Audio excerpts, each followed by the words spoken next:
오늘 은혜 받을 말씀은 여호수아 24장 19절에서 23절입니다. 말씀 대독합니다. 여호수아가 백성에게 이르되 너희가 여호와를 능히 섬기지 못할 것은 그는 거룩하신 하나님이시요 질투하는 하나님이시니 너희 허물과 죄를 사하지 아니하실 것임이라.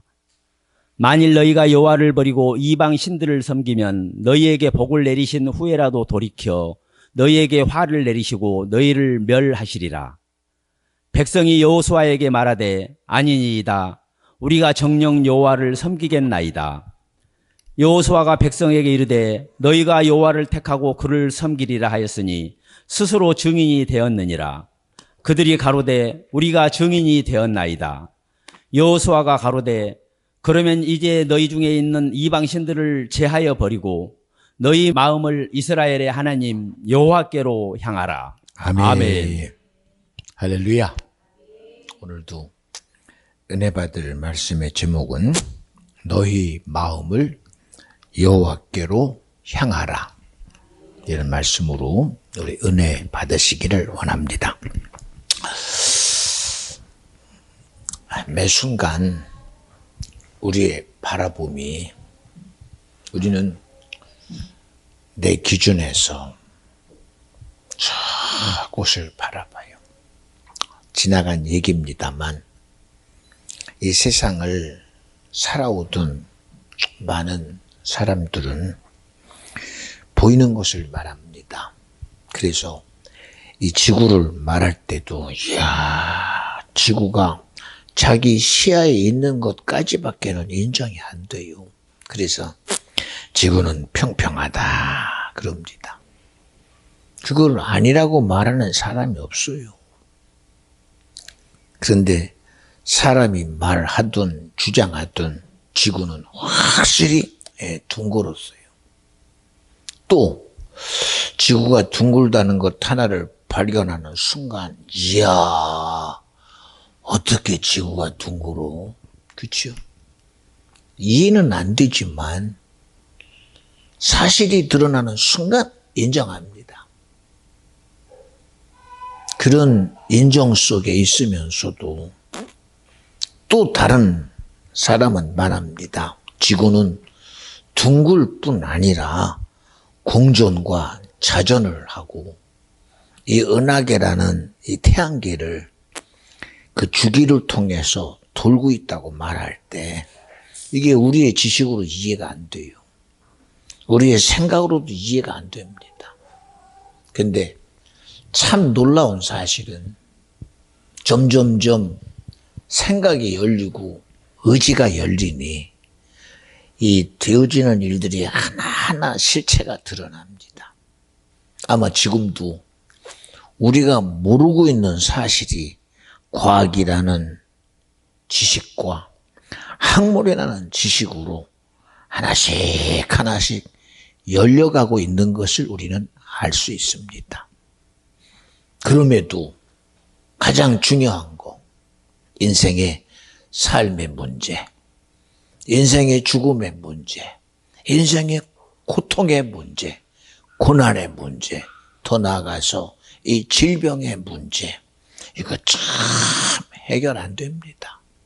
더더군다나 어떤 사람은 이미 구별된 그런 계급이라는, 나는 왕족이라는 계급으로, 그리고 시대에서 상류층이라는 시스템 속에서 태어나 살아가는 인생이 있는가 하면 자기가 태어나면서부터 해볼 수 없는 그런 신분 제도에 갇혀서 그 삶을 살아가면서 불평하고 불만하고 그 자체에서 도무지 해볼 수 없다는 그런 사실을 우리는 점점점 알아갑니다.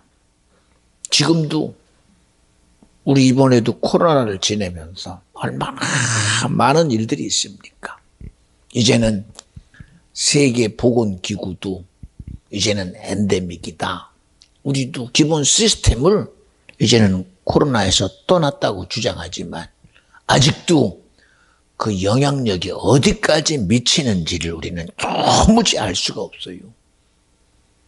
이런 이유로 고통당하고 저런 이유로 고난당하고 환경이라는 또한 상황이라는 수많은 여건을 통해서 우리를 힘들게 하는고 못 해보지요.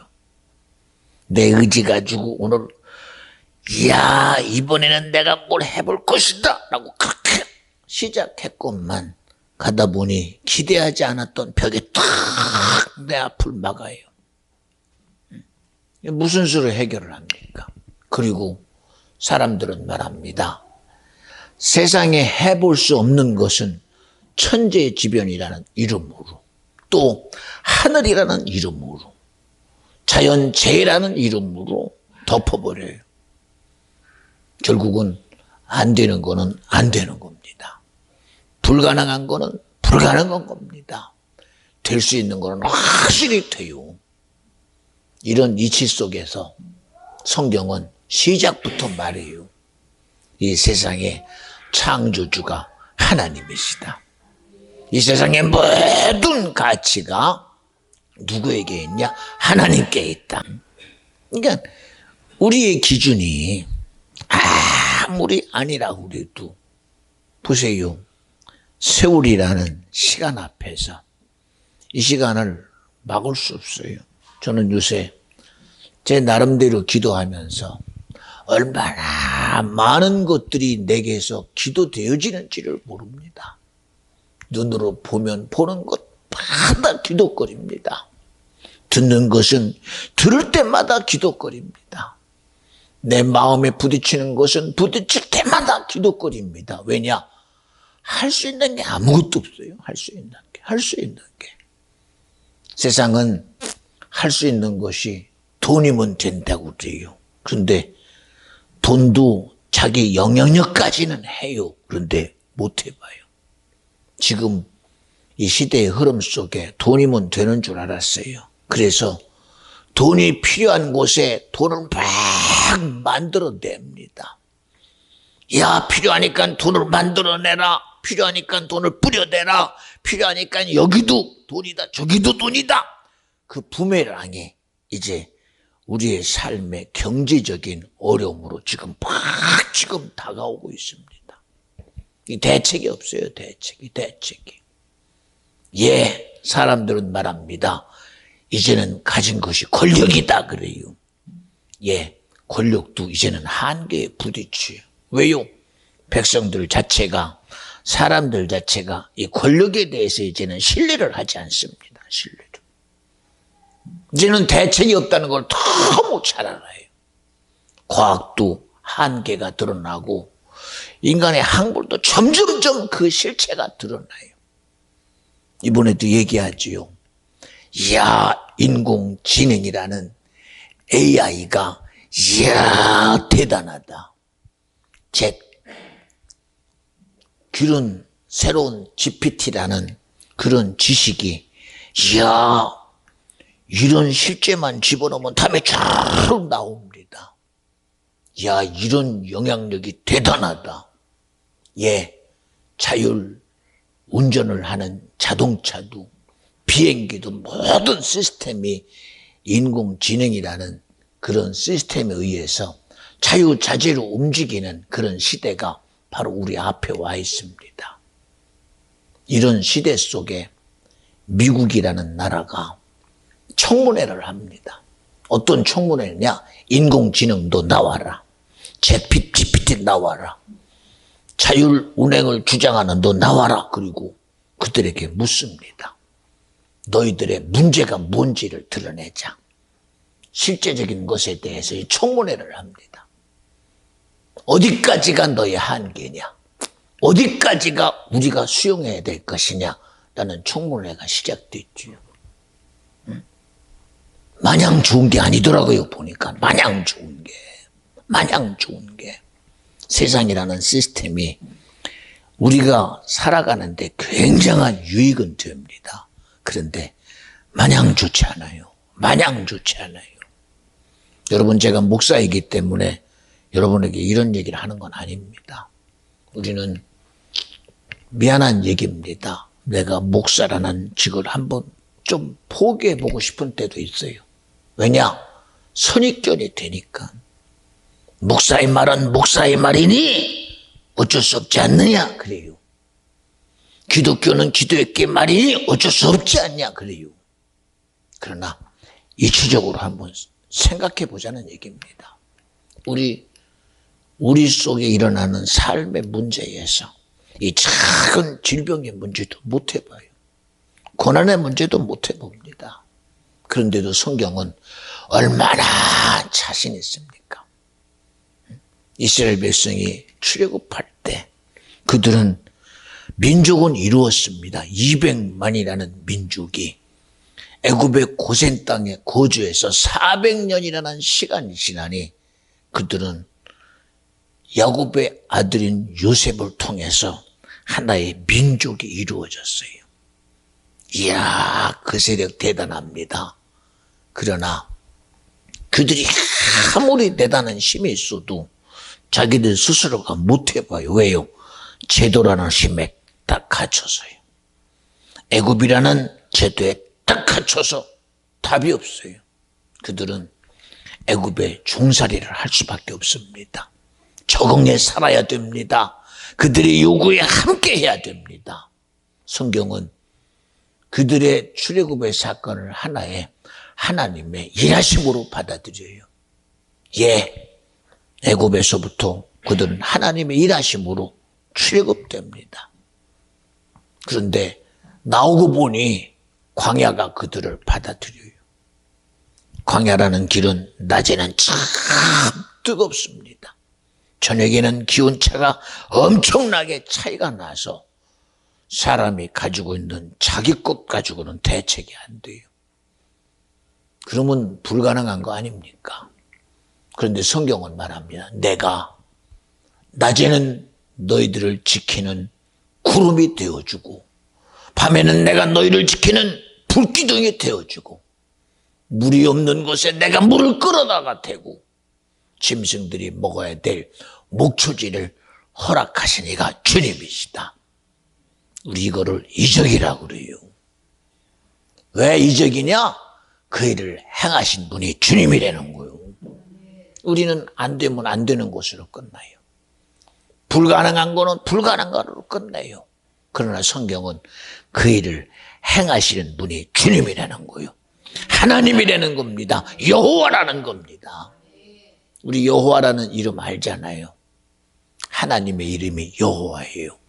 그 이름은 그는 스스로 존재하시는 분이다. 스스로 계실 수 있는 분이다.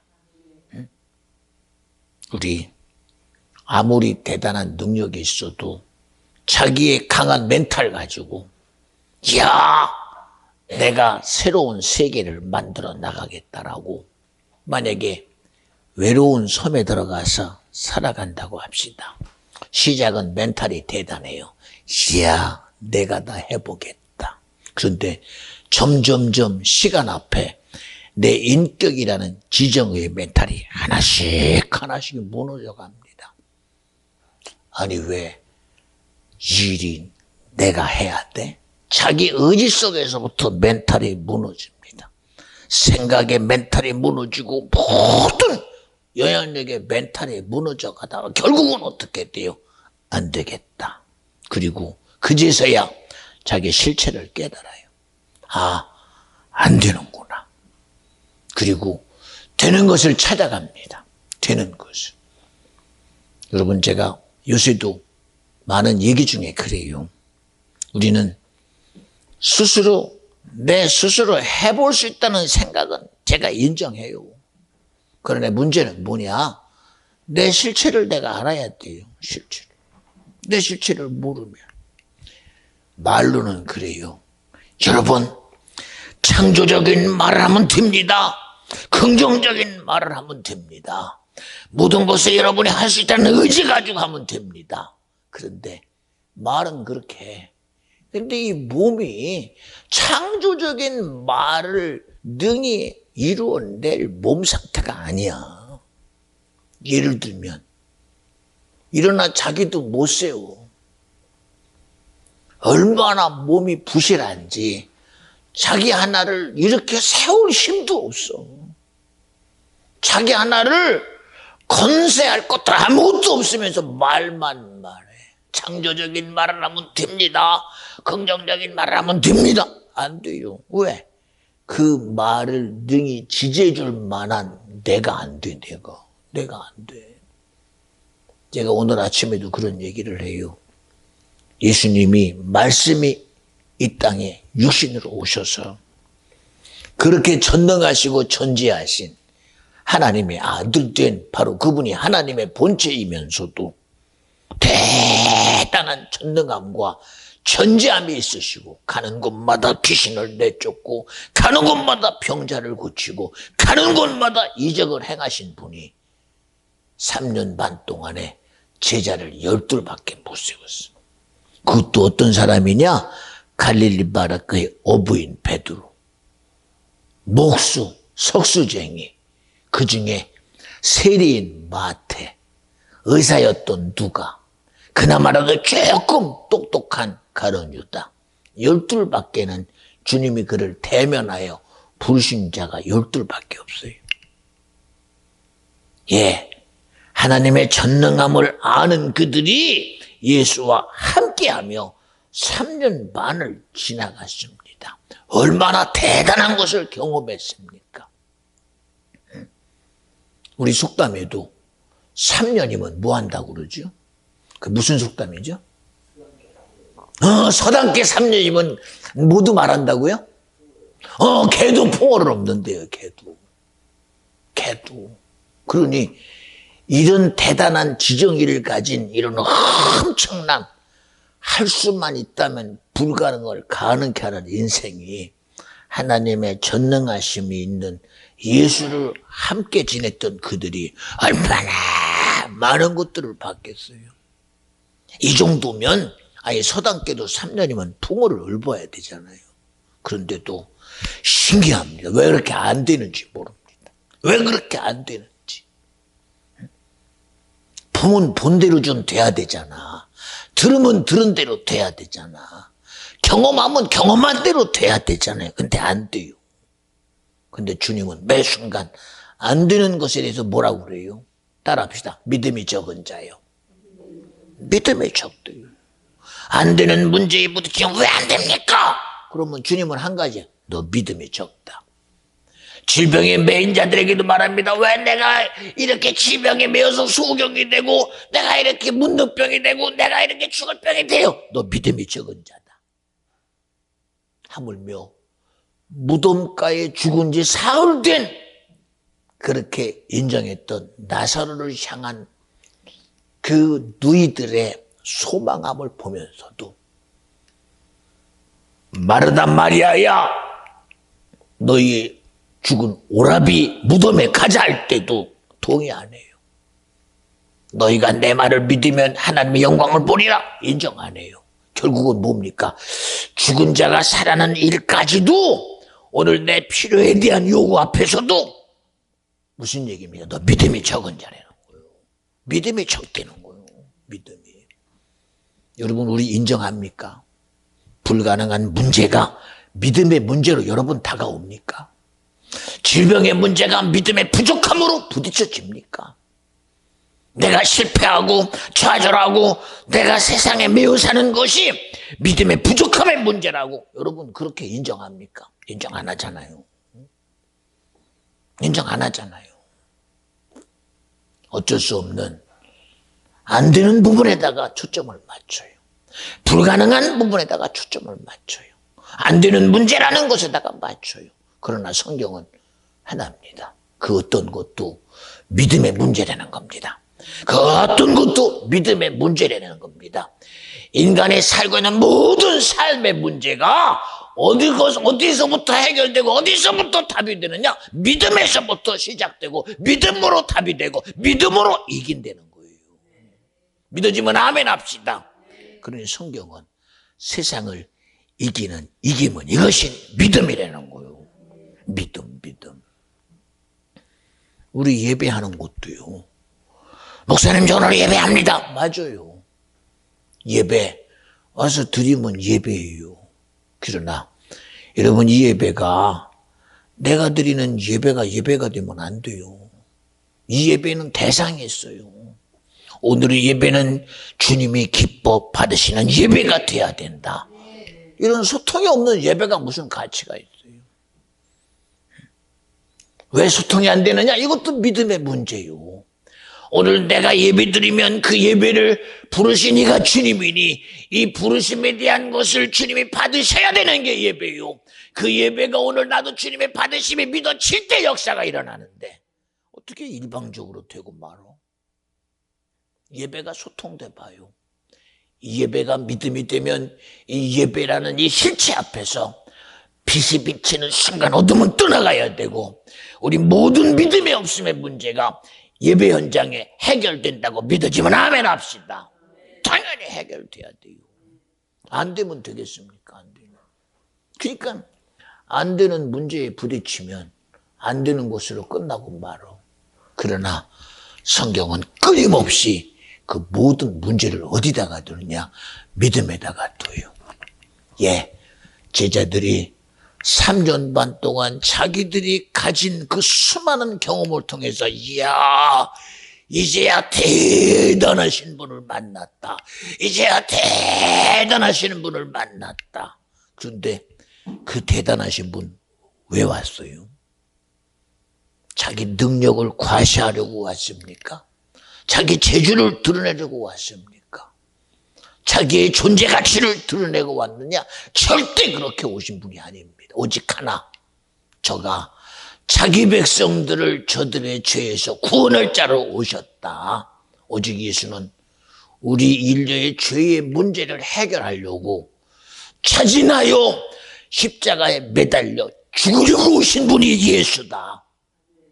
왜 인생을 세상은 어쩔 수 없이 살다가 죽는 것이 운명이라고 받아들이는데 그렇잖아요. 운명 아닙니까? 운명. 사람은 한 번은 죽어요. 어떤 사람은 자기의 명대로 살다가 죽고 어쩔 수 없이 세상이라는 이 흐름에 의해서 어쨌든 죽음이라는 공평한 사망 앞에 사람은 꼭 죽습니다.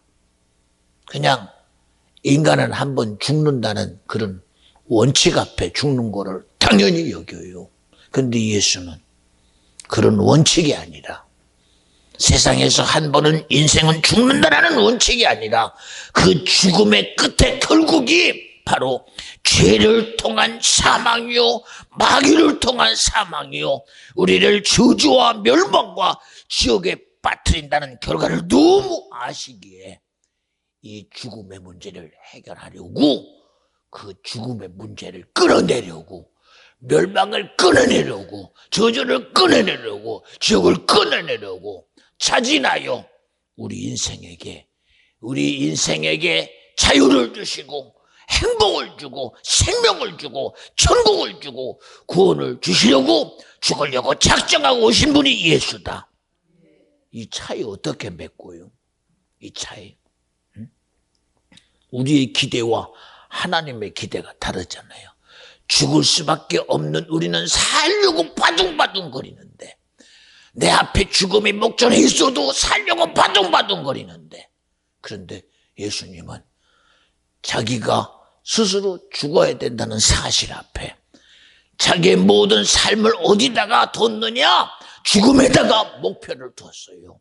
사막에다가 목표를 뒀어요. 그리고 우리가 벗어나려고 하는 그저 죽음 앞에서 벗어나려고 그렇게 애써보지만 답이 없다는 사실 앞에 우리는 무릎 꿇었는데 그분은 죽음이라는 이치 앞에 자기를 내어놓고 그 죽음의 문제와 사망의 문제와 죄의 문제를 자신 있게 해결하신 분이 예수다.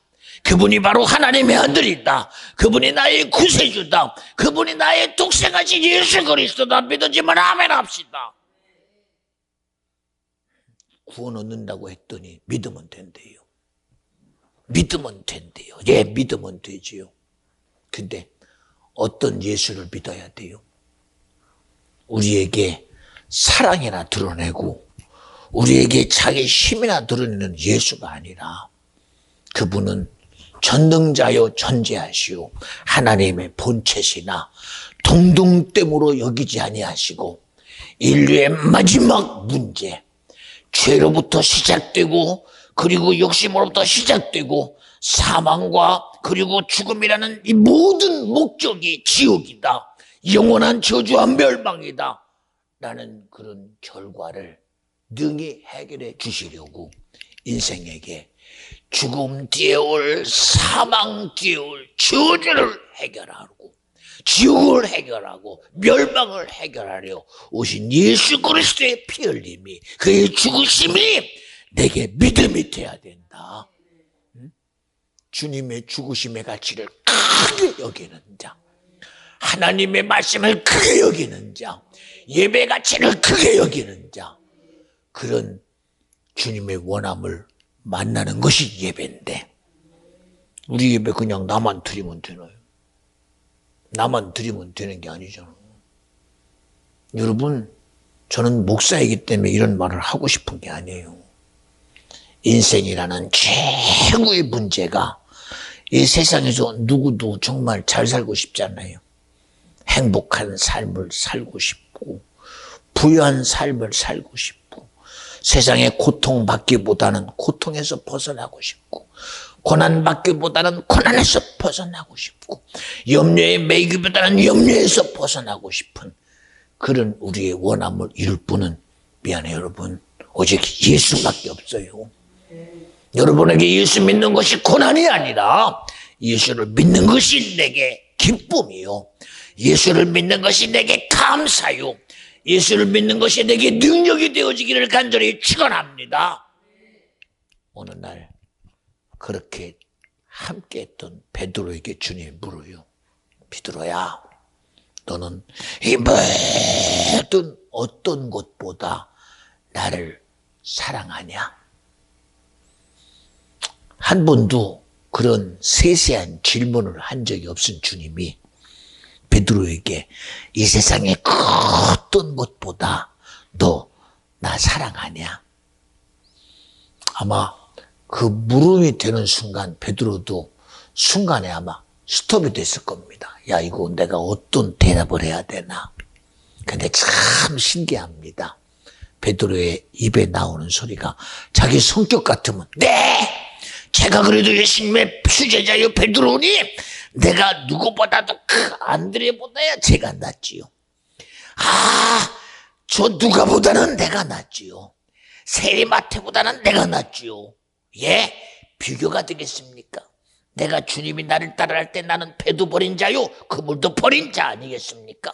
그런 자기의 자랑거리가 하늘을 찌르듯 많을 것 같은 그 베드로, 그가 그 앞에서 말하는 소리 들어봐요. 주님이 하십니다. 아니 그 자랑거리 다 어디 갔어? 그 자랑거리 어디 갔어요? 자랑거리.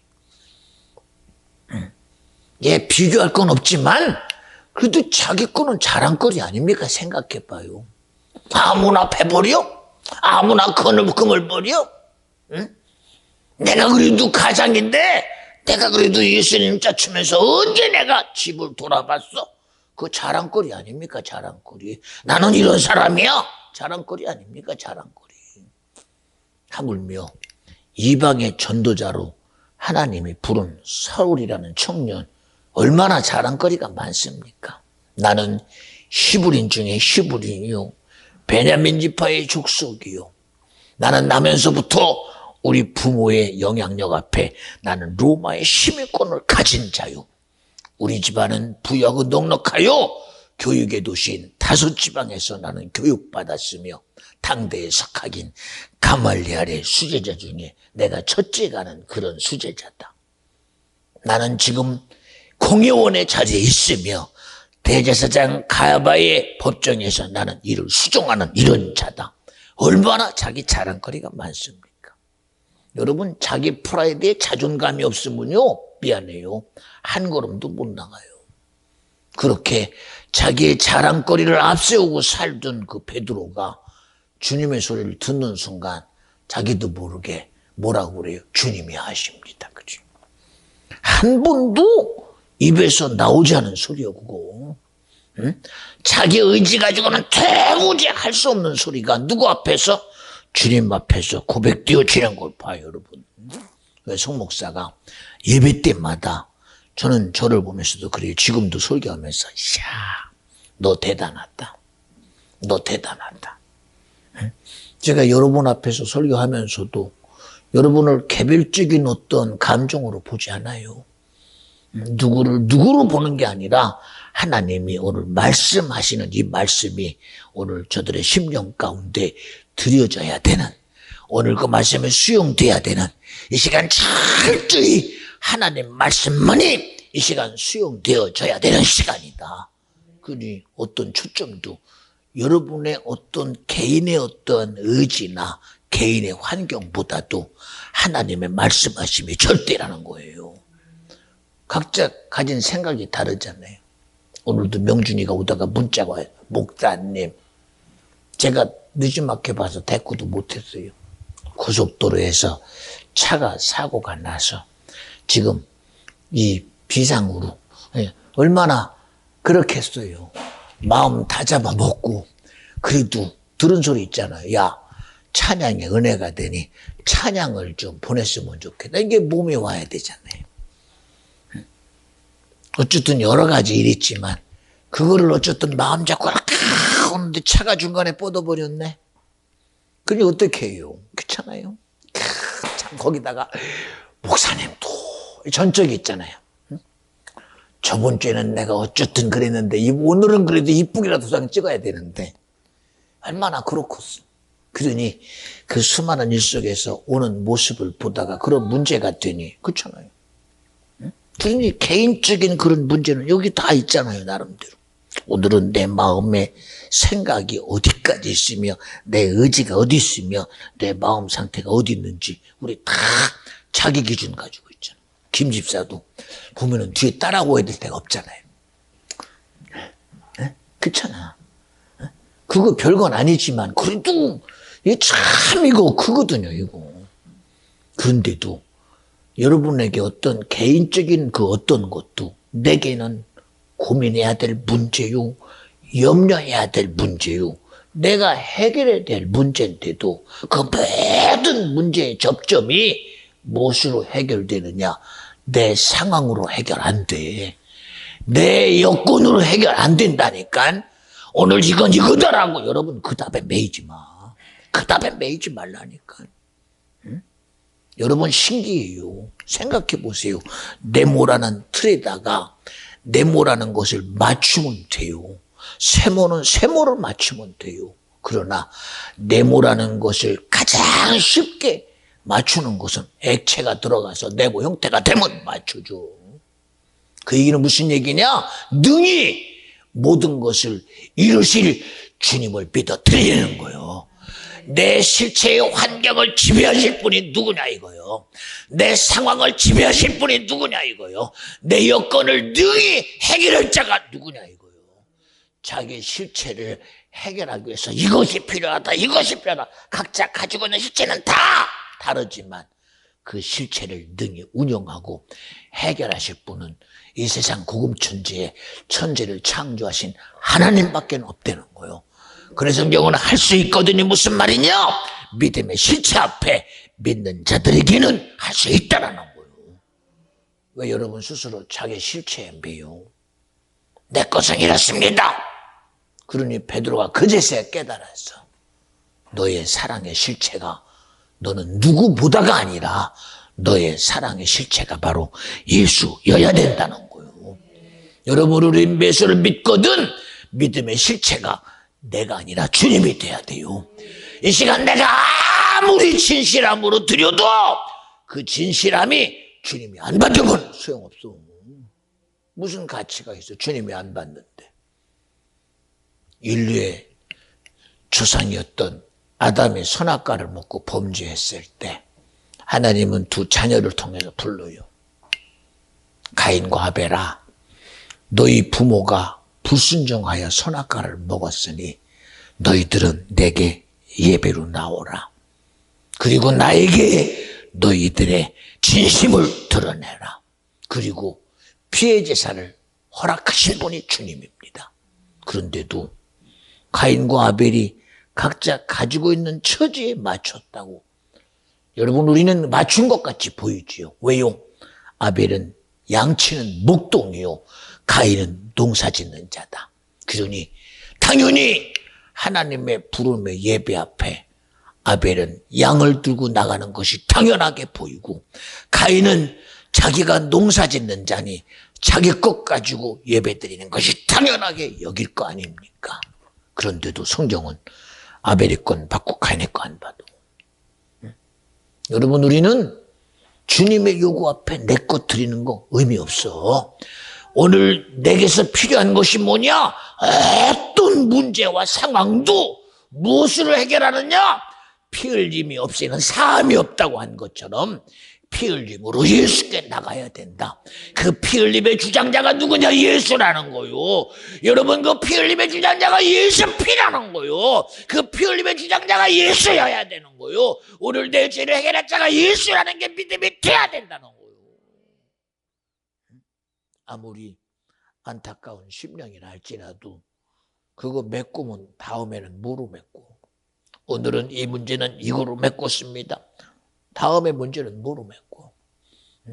다 요구되는 게 달라. 정신병에 걸린 사람은 정신병으로 치료받아야 되고, 육체의 병은 육체의 병으로 치료받아야 되고, 인간의 장기가 위면 위를 뜯어내야 되고, 대장이면 대장을 뜯어내야 되고, 심장이면 심장을 뜯어내야 되고, 콩팥이면 콩팥을 뜯어내야 되고, 인간이 가진 모든 머리의 종양은 종양을 뜯어내야 되는데, 그러나 성경은 뭐라고 그래요? 믿는 자들이 이런 표적이 따르니 병든 자에게 손을 얹으면 낫는다는 거예요. 대장암 걸린 사람 대장암 뜯어내니까 병원은 그래야 낫는데요. 위암 걸리면 위를 잘라내야지 낫는데요. 근데 하나님의 말씀은 너 믿음이면 된다는 거. 여기 증인 있잖아요.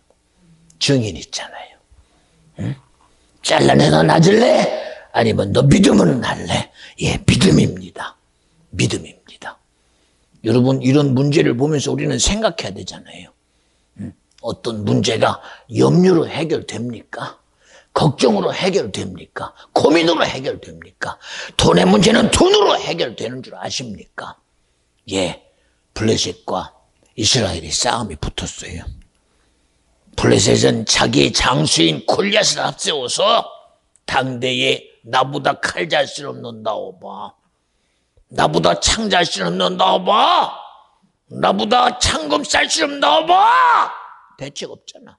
왜요? 보니까 대단합니다. 보니까 대단해요. 그러니 벌써 내 눈에 보는 것 앞에 벌써 졌어. 아무리 봐도 이스라엘이 사울왕이 자기 부하들을 보니 대적할 자가 없어. 진 거 아닙니까? 진 거. 당연히 그렇잖아요. 지금도 전쟁이라는 것을 보면 무기와의 전쟁입니다. 야, 내가 이런 무기 갖고 있으니 대책이냐? 그래요. 대책 없어요. 대책 없어요. 그런데 성경은 말합니다. 세상에 싸우는 것이 무기인 줄 아느냐? 칼과 창과 단검인 줄 아느냐? 어린 소년이 믿는 믿음 안에 세상 앞에 지금 선포합니다. 세상 앞에 선포하고 나에게 말하고 있습니다. 너의 문제가 무엇으로 해결되겠느냐? 무엇으로 해결되겠느냐는 거예요. 단호히 말합니다. 그 힘을 가진 골리앗 앞에 면전에 갔다가 들이댑니다. 야, 골리앗아, 너는 전쟁이 칼과 창과 단검에 있다고 너는 주장하니 지금 대단하지. 그러나 나는 말한다. 전쟁의 신, 만군의 여호와가 나의 힘이다. 거기에 무너져버린 게 골리앗 아닙니까? 여러분, 믿음의 소리를요, 기독교라는 소리로 듣지 마요. 목사니까 저런 얘기한다는 걸로 듣지 마요. 제발 부탁이니 최고의 지혜의 소리로 들으세요. 최고의 지식의 소리로 들으세요. 요새 새벽마다 기도해요. 하나님, 인생이 점점점 명문화되고 있는, 그리고 어쩔 수 없이 상용화되고 있는 인공지능을 쫓아가는 이런 시대에 챗 GPT라는 자기의 상황을 거기다가 잘 기록하면 답이 1번, 2번, 3번, 부로까지 딱 명시돼서 나옵니다. 하나님, 이런 지식을 쫓아가는 인생 되지 말게 하시고, 하나님, 우리의 모든 지식과 지혜는 여호와를 경외함으로 믿음이 되게 하는, 믿음으로 주님을 믿는 믿음의 실체인 믿음을 향한 지혜와 지식이 되게 하옵소서. 여러분, 어떤 지식을 얻고 싶습니까? 어떤 지혜를 갖고 싶습니까? 세상에서 내가 성공할 지혜요? 세상에서 내가 누구를 지배할 지혜와 지식입니까? 그거 다 소용없어요. 다 죽으면 자기 의 앞에 선한 자도 의로운 자도 그 선이 세상 안에 있는 선이니 그는 죽어서 이 죄의 요구자인 사망 앞에 죽는 순간 지옥이요. 미안합니다. 절대 벗어날 방법 없어요. 이게 기독교의 소리라고 듣지 마요. 세상이 아무리 뭐라고 그래도 천주교가 말하는 천국 그것은 거짓말이에요. 이슬람이 말하는 천국 절대 거짓말이에요. 불교가 말하는 극락 절대 거짓말이에요. 정녕 그 극락을 이루려거든 너의 선이 돼야 되는데 스스로가 선하면 안 되니 불교가 윤회를 말하잖아요. 스스로가 선하면 안 되니 자기들의 선함을 주장할 자가 교주래요. 근데 그 교주 어떤 놈이요? 그도 죽은 놈이요. 그도 죽은 놈이라니까. 자기 문제도 해결하지 못한 그 속에 있는 실체가 뭐요? 그게 사망의 실체인 마귀요. 그런데 인정 안 하는 거예요. 인정 안 해. 그런데 여러분, 우리가 얻을 지혜와 지식이 뭐요? 그 주신 여호와를 경외함으로 내게 주시는 그 지혜와 지식은 내가 믿어야 될 예수를 믿고 하나님을 믿고 성령의 일하심을 믿고 그 모든 지혜와 지식이 구원을 얻기 위한 지식이 돼야 되고 구원을 얻기 위한 지혜가 돼야 되고 천국 가는 지혜가 돼야 되고 천국 가는 지식이 돼야 되는데 어디다가 써먹어? 어디다가 써먹어? 어디다가? 응? 자기 아들을 내어줘서 죽음이라는 이 권세를 능히 이기신 그분의 의 앞에 그분의 의로 주신 생명이 너 천국 가라는 건데 너 구원하라 너 영생하라는 건데 응? 내 몸에다가 처발라버려. 아니잖아. 응? 그것이 행복이라는 이름으로 웰빙이라는 이름으로 내 미래 소망이라는 이름으로 그게 덮어집니까? 덮어져요? 덮어지냐고요? 당신도 죽음의 순간에 지금이야. 자기 시간을 가늠하지 못하잖아요. 요새 아침마다 다녀봐요. 나이가 80, 90대 노인들도 빗자루 들고 하더니 이제 노인의 인구가 아마 조금만 있으면 노인의 인구가 미안해요. 60세는 노인도 아니에요. 지금은 65세는 노인도 아니야. 70세가 되고 80 정도 되면 이제 아마 저 같은 사람이 조금 나이 먹고 80 되면 내가 노인이다 그러면 그때는 벌써 목사님 지금 10년 동안 세월이 변했어요. 이제는 노인은 90도 노인이 아니에요. 그럴 때가 와요. 왜요? 노인의 연장이 얼마나 지금 막 높아지고 있습니까? 왜요?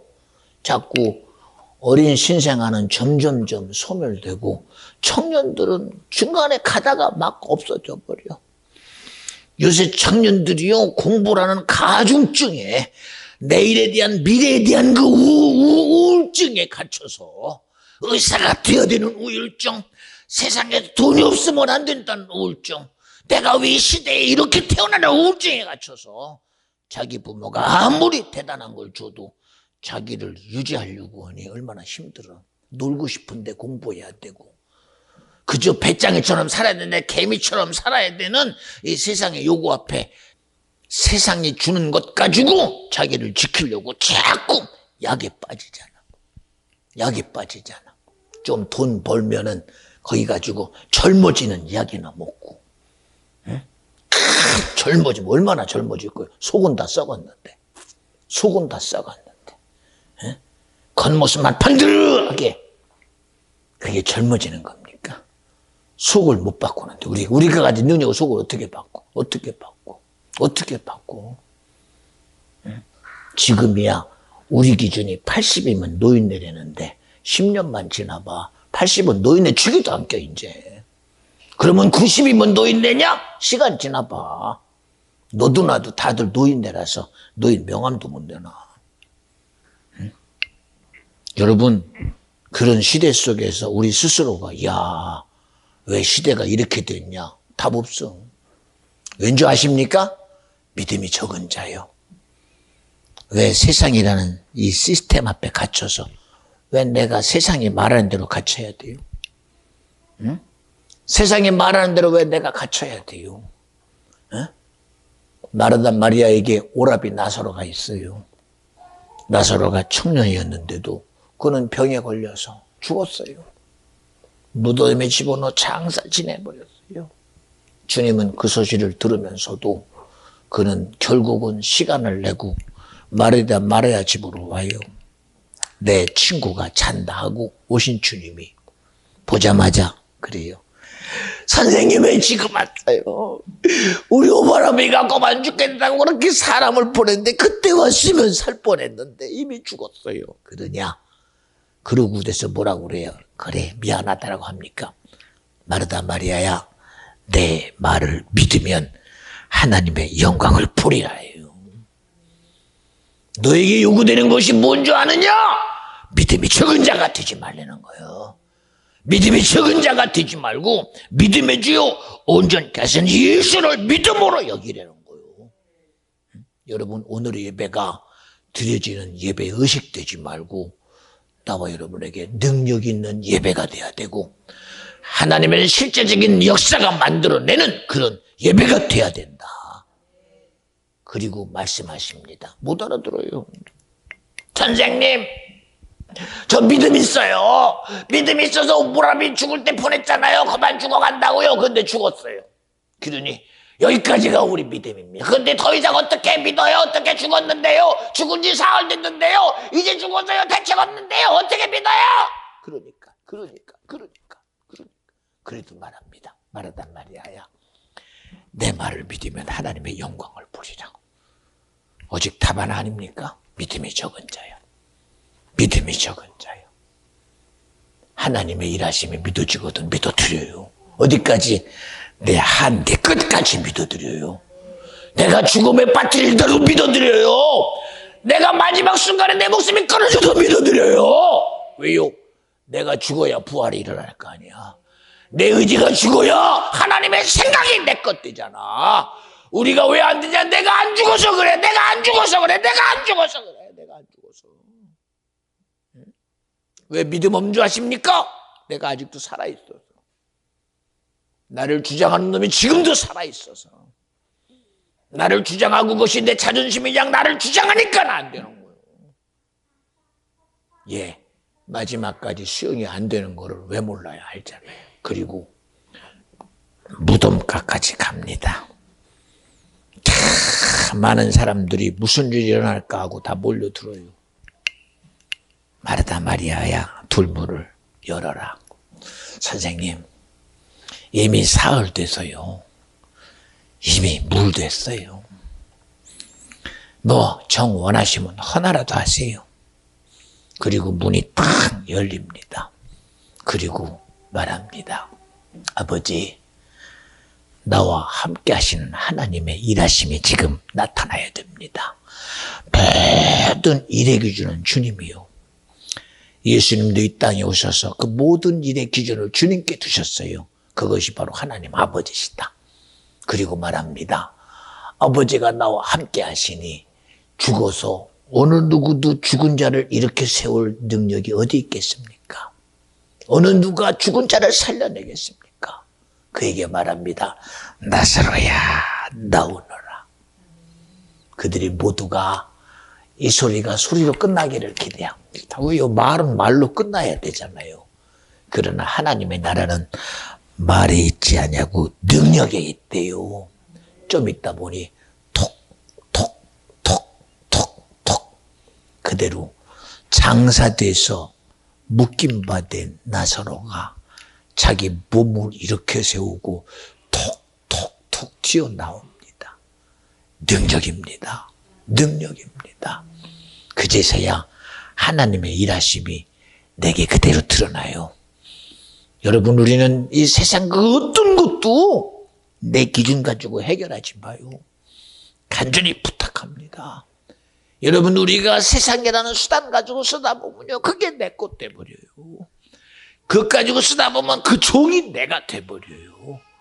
여러분, 우리는 신앙생활 하는 순간 모든 나의 주장자가 예수가 되고 하나님이 되고 성령이 돼서 세상으로 사는 내 모든 습관에서부터 내 모든 실제로부터 주님을 일하시게 하는 믿음이 되기를 간절히 축원합니다. 제발 하나님의 소리로 들으려는 거요. 기독교의 소리가 아니에요. 종교의 소리가 아니에요.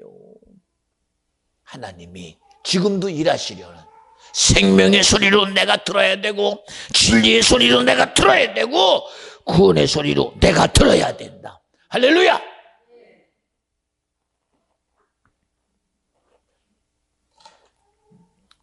요한복음 17장 11절은 이렇게 말해요.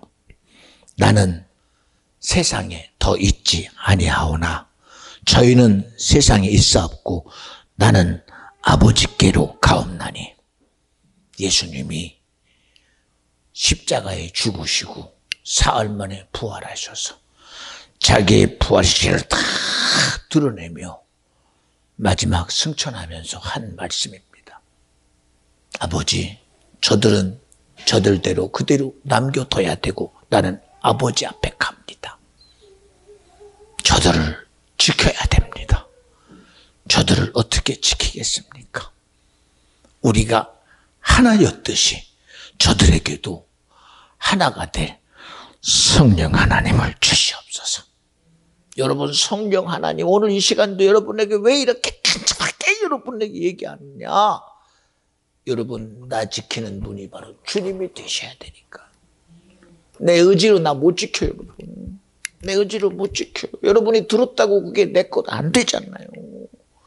그래서 여러분, 예배 끝나면 통성으로 기도합시다 할 때 그 기도 속에 하나님의 성령이 여러분이 해결할 수 없는 우리를 지배하는 이 세상의 권세자가 주님의 말씀 앞에 다 드러나서 여러분이 기도할 때 회개케 하시는 성령의 역사가, 여러분에게 흘린 예수의 피의 역사가 여러분에게 기도 속에 주의 일하심으로 성령의 역사가 일어난다고 믿어지면 아멘 합시다.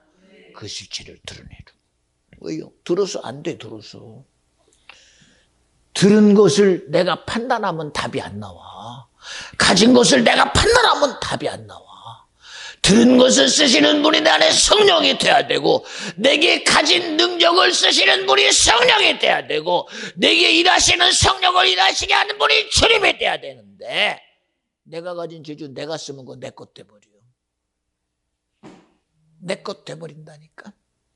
내가 아무리 가든 지식이, 성경에 가든 지식이 내 것 되면 내가 해버리고 끝나. 그러나 하나님의 말씀을 쓰시는 분이 주님이셔야 되고, 하나님의 능력을 쓰시는 분이 주님이 돼야 되고, 그 일을 통해 드러나시는 분이 예수여야 된다. 왜? 그래야 세상을 이기니까. 우리끼리는 안 돼. 우리끼리는 안 된다니까. 우리끼리는 안 된다니까. 우리끼리는. 근데 우리는 우리끼리 해보려고 그러잖아. 목사님, 저하고 해봅시다. 미안합니다. 이번에도 목사님 저하고 이런 일 미안합니다. 우리끼리는 안 돼요. 그 일을 쓰시는 분이 주님이 돼야 되고요. 아, 그래도 주님이 우리끼리 아니요. 시작부터 이 일을 주관하신 분이 주님이어야 됩니다. 이 일을 운영하시는 분이 주님이어야 되니 그 시작부터 주님이 하겠다고 하십시오. 주님이 한다고 하세요. 주님이 일하시게 해야 됩니다. 그렇잖아요. 여러분, 이게 말이 아니에요. 말이 실제입니다. 실제라니까. 예. 수많은 말들이 있습니다만 오늘은 한 말씀만 더 하고 마칠게요. 우리는 내가 가지고 있는 어떤 지식도 내 것 되면 안 돼요. 내 것 되면. 제가 우리 구전사에게도 그래요. 가진 재주가 참 많아요.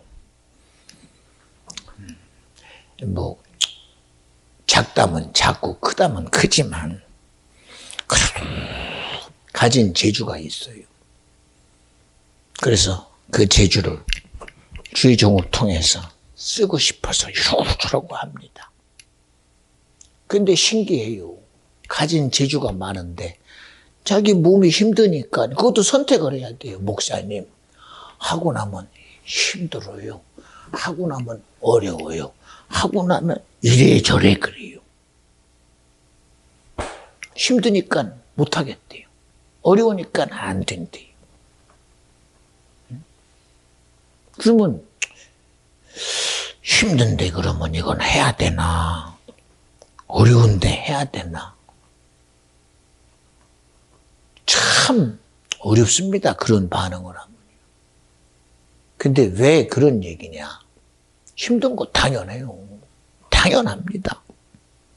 저도 이제 이따가 예배 끝나고 하나님이 감동 주셔서 질병에 대한 기도를 하려고 하면 저에게 순간으로 나도 모르는 느낌이 그다. 지금은 전혀 그런 느낌 없어요. 이렇게 설교할 때 보면요, 제 몸의 상태가요 아무것도 내게 말 못해요. 대단한지 모릅니다. 지금은 뭐 하나 아무것도 저에게 설교를 제안할 수 있는 게 없어요. 제안할 수 있는 게 뭐가 제안하겠어요? 이 시간 생명을 말씀하시는 주님 역사 앞에 뭐를 제안해요? 그러나 예배 끝나고 질병에 대한 얘기를 하게 되면 그때부터 막 아무렇지도 않은 허리가 막 쑤시기 시작하고 막 아파옵니다. 막 가슴이 막 바늘로 찔르듯 막 느껴옵니다. 그러면 그거를 느끼면서 기도해요. 주님, 오늘은 이런 아픔이 있는 분들을 주님이 고치시려는군요. 제가 느껴져야 할 거 아니에요. 느껴져요. 제가 느껴져야. 왜? 그 아픔의 실체가 느껴져야 진실하지 않습니까? 그 아픔의 실체가 느껴져야. 얼마 안 됐죠. 우리 구전사님 큰오빠가 병원에서 혼수 상태로 있다고 그래서 쫓아가요. 말만 들었어요. 그런데도 가서 앉아 손잡는 순간 그 실체가 그대로 제게 몸에로 느껴집니다.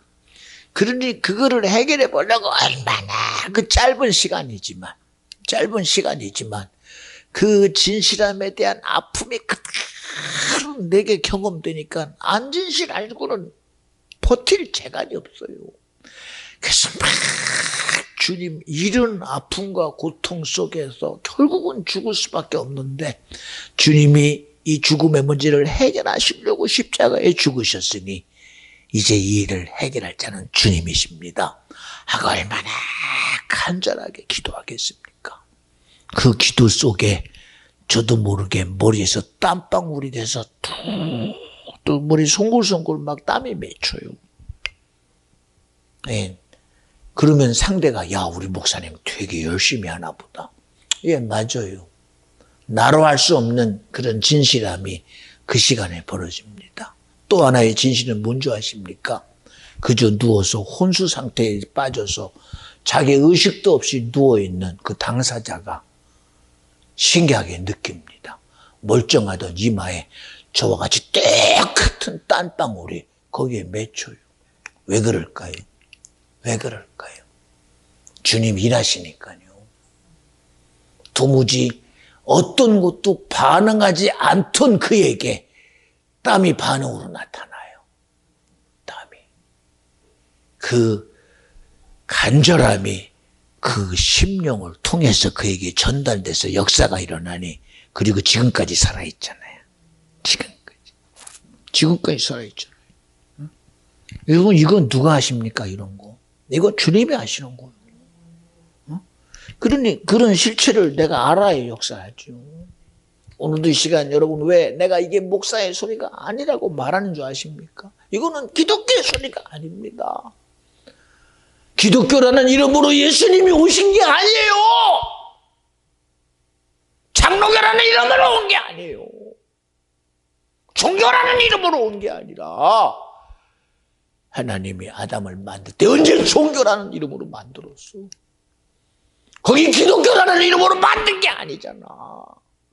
흙으로 빚어 우리를 만드실 때 하나님의 모양과 형상에 따라 만드시고 그리고 생기를 부르는 생영되게 하신 영적 존재인 아담을 사랑하시기에 그분이 말씀이 육신이 되어 이 땅에 오실 때 언제 기독교라는 이름으로 왔어요?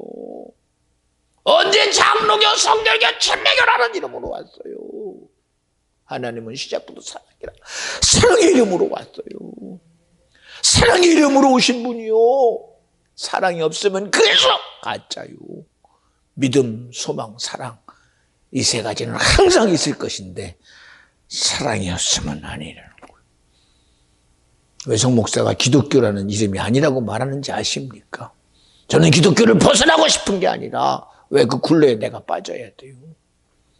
응? 오직 하나님의 사랑만이 나와 여러분을 내 굴레에서 자유케 해요. 우리 굴레에 갇히잖아요. 이런 이름으로 갇혀가지고 저 사람은 안 된다는 거예요. 이런 굴레 가지고 갇혀가지고 저는 안 된다는 거예요. 응? 살인자는 왜 안 됩니까? 도둑놈은 왜 안 됩니까? 가늠한 자는 왜 안 됩니까? 하물며 5.18 그러면 그런 전두환이는 왜 안 됩니까? 이미 죽었으니까 끝났겠죠. 왜 안 됩니까? 기독교라는 이름은 용서가 안 될 수 있어요. 종교라는 이름은 용서가 안 될 수 있어요. 그러나 자기의 모양과 형상을 따라 지으시고 생기를 보는 생명되게 한 하나님의 사랑은 되잖아요. 하나님의 사랑이니 가는 곳마다 귀신이 떠나가요. 가는 곳마다 질병이 무너져요. 문제가 해결돼요. 그게 종교의 이름입니까? 언제 예수님의 제자들이 기독교를 앞세우고 이랬습니까? 유대교를 앞세웠습니까? 예수님이?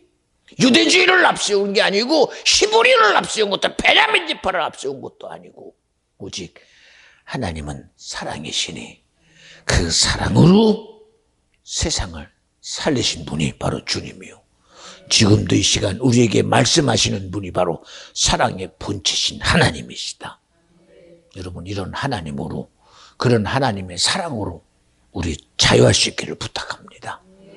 세상은 사랑을 세상의 사랑으로 덮으려고 그래요. 그러나 주님은 사랑하시기에 자기 아들도 내어주셨어요. 주님은 오늘 이 말씀 요한복음 17장 11절로 집사님 한번 읽어줘요. 집사님 소리로. 요한복음 17장 11절 한번 들어보세요. 주님이 어떤 간절함으로 아버지께 구하는 그런 모습의 동기인가. 말씀 읽어주세요.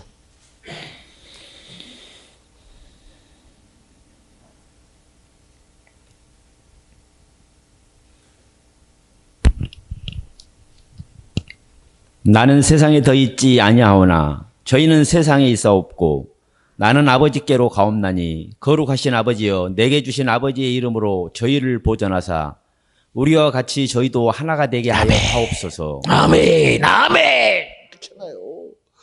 우리도 우리와 같이 저희도 하나가 되게 해주세요. 라고 하신 분이 지금도 이렇게 말하잖아요. 왜? 내 사랑으로 하나가 되라. 나의 사랑에 능력이다라고 하는 거예요. 그 사랑하심이 우리에게 성령을 보내셔서 지금도 우리의 모든 삶에서 주님이 지금도 내가 두드리는데 내가 함께하면 안 돼. 아버지의 사랑이 아들의 죽으심으로 너와 함께하라고 성령을 보냈어. 지금도 끊임없이 두드리잖아요. 하나님과 함께해야 세상을 이긴다고요. 주님의 사랑이 세상을 이긴다고요. 주님의 죽으심이 사랑이라고요. 주님의 부활이 사랑이라고요. 지금도 예배를 통해서 그분이 지금 사랑을 말하고 있다고요. 기독교를 말하는 게 아니에요. 사람들은 왜 기독교는 왜 그러냐? 아니요, 예수이기 때문에 그래요. 왜 기독교가 그렇게 독사? 아니요, 예수이기 때문에 그래요. 우리가 구원 얻어야 될 것이 너무 사실이기 때문에 그래요. 우리가 예수 믿고 천국 가는 것이 우리에게 복이기 때문에 그렇게 주장하는 거예요. 그런데 왜 기독교라는 이름으로 왜 가둬버려요? 왜 종교라는 이름으로 가둬버립니까? 응? 하나님의 사랑이라는 그 힘으로, 사랑이라는 믿음으로 여러분, 나 천국 갑시다. 주님의 죽으심의 그 가치로 나 구원 얻읍시다. 오늘도 성령이 나와 함께 하시니 그분의 일하심을 내게 활짝 열어드려서 세상을 이기는 이김의 믿음의 실체가 성령이 되게 하자고요. 그분의 일하심이 내 삶에 무조건 드러내게 하자고요. 고난의 문제도 예수가 일해야 되고, 고통의 문제도 주님이 일해야 되고, 우리의 모든 불가면 주님이 일하셔야 하니, 아버지여, 모든 삶의 믿음 없음을 고백하오니 나에게 믿음 있는 자가 되게 하시되, 믿음 있거든 주님을 일하시게 하라는 거요. 믿음 있거든 주님을 일하시게 하라는 거요. 할렐루야. 그런 복됨이 저와 여러분에게 능력이 되기를 간절히 축원합니다. 우리 다 같이 두 손 번쩍 드시고, 하나님, 오늘도 우리에게 큰 은혜 주셨사오니 그 안에 푹 젖어질 수 있도록 성령이여 나로 회개케 하시고 사랑의 능력을 주시옵소서.